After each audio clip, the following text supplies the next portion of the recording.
জয় শিব শম্ভু। আজ আমি তোমাদেরকে যে মন্ত্রটা বলবো, এই মন্ত্র যদি ঠিকঠাকভাবে মাত্র 3টি বার পাঠ করতে পারো, তবে জীবনে এত কিছু উন্নতি করবে যা ধারণার বাইরে। এই মন্ত্র স্বয়ং হনুমানজির মন্ত্র। হনুমানজির মুখে একটা যেই তেজ থাকে, সেই তেজ তোমার চেহারার ওপর পড়বে। কারণ এই মন্ত্রর একটাই সব থেকে বড় কাজ হচ্ছে নিজেকে সুন্দর তৈরি করা।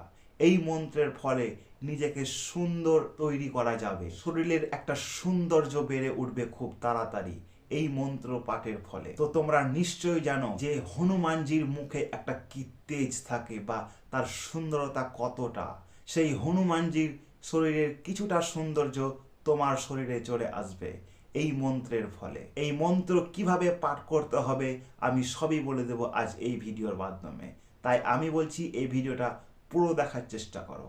আর আমার চ্যানেল যদি নতুন হয়ে থাকো, চ্যানেলটাকে সাবস্ক্রাইব করে নাও, কারণ আমি যা কিছু এই চ্যানেলে দিয়ে থাকি তা মানুষের ভালো কাজে লাগে। খুব সহজেই এই মন্ত্র পাঠ করা যায়। তুমি রাতের বেলা যখন ঘুমোতে যাবে বিছানাতে, দুটো হাতের তালুকে এইভাবে নাও।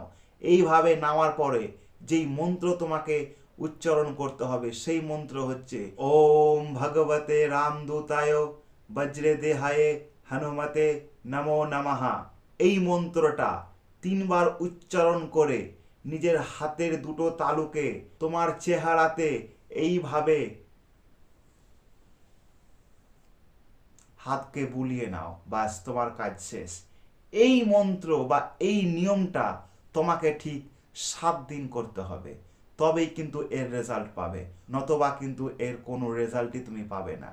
এইটা যদি তুমি ঠিকঠাকভাবে 7 দিন করতে পারো, বাবা হনুমানজির কৃপা আমার ওপর পড়বে। এই বাবা হনুমানের একটা মুখের যে তেজ আছে, সেই তেজ তোমার চেহারাতে কিছু না হলেও একটু কিন্তু চলে আসবে। এই মন্ত্রে বাবা বজরংবলী খুব খুশি হয়। এই মন্ত্রের ফলে মানুষের কাছে মান সম্মান বা একটা অর্থের অভাব, যে কোনো কাজ আটকে থাকা সব কিছুই কিন্তু পূরণ হয়। এই মন্ত্র পাঠ করে দেখো ঠিকঠাকভাবে, তবে কিন্তু অবশ্যই রেজাল্ট পাবে। দেখা হচ্ছে পরের ভিডিওতে। জয় শিব শম্ভু।